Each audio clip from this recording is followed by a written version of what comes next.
Welcome to Invest. We're talking about investing, finance, and professional development. As the current time of 9:42 a.m. on Eastern Time on 2 days away from New Year's 2023. Hope you guys had a great year, but also a great holiday spirit so far. Respect to Ethereum, $100,190, that about 0.76% so far. On the overall crypto market and the equity market, we are just having, the sideways oscillation in the last couple of days. Not really that active as expected. This year we did not really have a Santa Claus rally due to a lot of funds that just, try to hold on to the ledge, try to just survive. At the same time, the news front has not really been the most bullish either.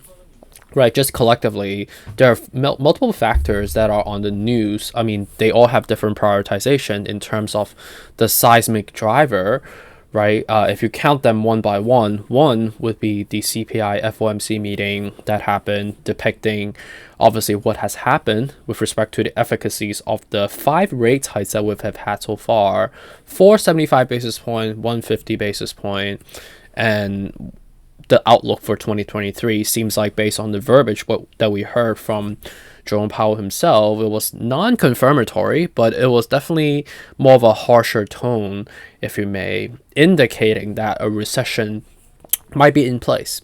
And it's all this synopsis is also being supported by all the major investment banks, right? Goldman Sachs, JP Morgan, all have their own tactical shift onto obviously reducing the workforce and providing lower guidance internally, but also with respect to the stocks that they cover as well.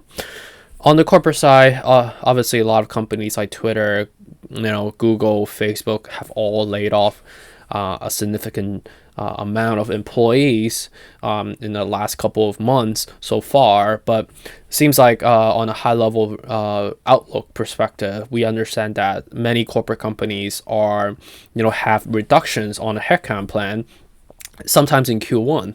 And this makes sense because like bonus season for tech companies and Wall Street all lay around Q1. I think Wall Street is sometimes around like mid-February. That's when the compensation discussion comes up. That's when the promotion discussion also comes up. But that's can also be, on the other side of the spectrum, termination discussion that will kind of percolate as well. So that's something that we also have to understand.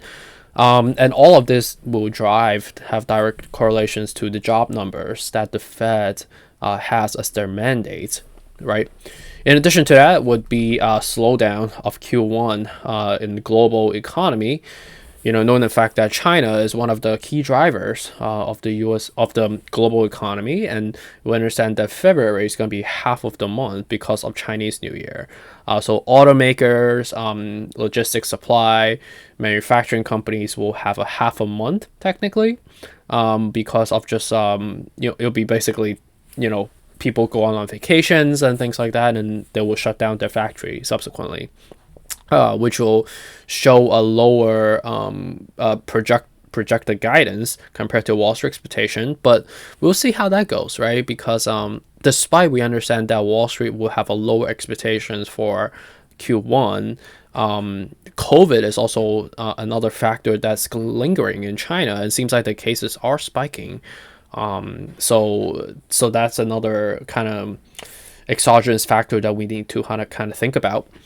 In addition to that would be, with respect to the tax season that's coming up in Q1, how are people treating this year, with major losses left and right?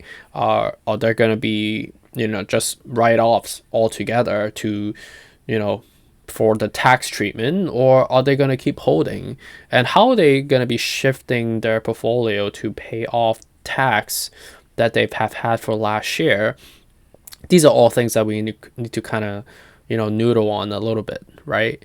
So yeah, a lot of exogenous factors, a lot of macro factors, and last but not least, the FTX debacle that kind of made a big dent on the reputation for crypto. It made a lot of people look pretty dumb, especially. So we'll see how the story unfolds. Obviously, the lawsuit is still happening, but what I what I care a lot the most would be the regulatory restrictions and constraint that we might be foreseeing going forward, right? And is crypto a lost cause altogether? That it's just been a big bad dream that we have had together. That it was just basically like a scam. I hope that's not the case, to be honest with you. But a lot of institutional capital are in it. There are funds that has been raised to support this macro initiative.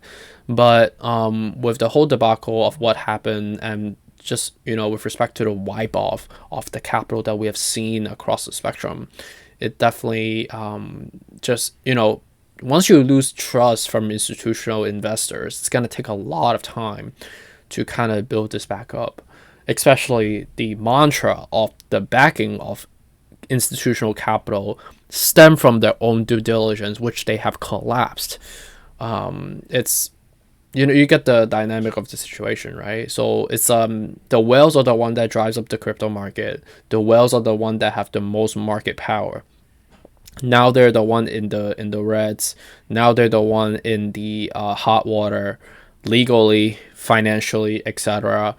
It's gonna make it difficult for them to just internally, solve this self-confliction, but subsequently adopt this. So it's a very binary relationship that we're seeing in front of us. Okay. So let's take a look at the news front. You can see that with respect to the news arm, just more negative news, right? And these are just like tax return news around Trump's, complexity. FTX, FTX crypto assets being seized, 3.4 billion, but 3.5 billion, but that's 10% of what the total capital that's had lost, right? It was like over 30 something billion dollars. And then with respect to some other news, none of these news are really positive, to be honest with you, which is quite unfortunate. And that's driving the, negative kind of trading session that we have had so far. Okay, and take a look at ARK Invest, seeing how they acted yesterday. It seems like I have a meeting in 10 minutes. I have to get going soon. It was definitely more of a heavier sell day than a buy day on the ARK Invest front. Let's take a look at the BlackRock, which is a much bigger whale. You could see that with respect to the, it's definitely more of a sell day as well, like relatively speaking. So anyways, so let's just go into the technical with respect to recording time of 9:50 a.m. on the Eastern time. Seems like we're just gliding away in the same level again, right? We are heading to an ideal level of 1050 as a next level. Daily it is crossed down, so it's just landing, consolidating. Weekly it is looking to cross down eventually because of the large separation that we've had so far. Monthly it is looking to kind of consolidate and glide eventually. So again, right, we just going through this oscillation. It need to kind of land eventually, and I think we are seeing a landing zone in the near future. But ideally, sometimes as we get over the tax season, as we get over all the complexity that we just talked about, the 6 factors, onto ideally a reversal sometimes in I think it would be logical sometimes around Q3 in the beginning of it. And then Bitcoin, you could see that we've broken 16,500. We are heading to 16,000. And with respect to the level right now, we are looking for a landing. Weekly right now, it is looking like there's no separation. We are looking to kind of consolidate and land at a tolerable level. Daily, it is looking fair. But you could see that the bullish momentum is relatively stale. It's not really moving up or down at the moment. And then look at the EV stocks. You could see that NEO is down 2%. I think if you believe in this asset long term, despite the lack thereof in terms of bullish news, it's a tolerable level to get in. And I would say this is applicable to Tesla. Tesla and NEO are trading on very comparable dynamics.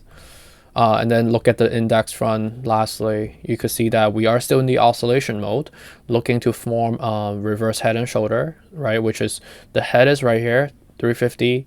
the secondary shoulder 365, and the secondary shoulder would be on the 365 level as well. So we're forming this death cross slowly. So daily is looking like we still have some room to go down to, so is the weekly.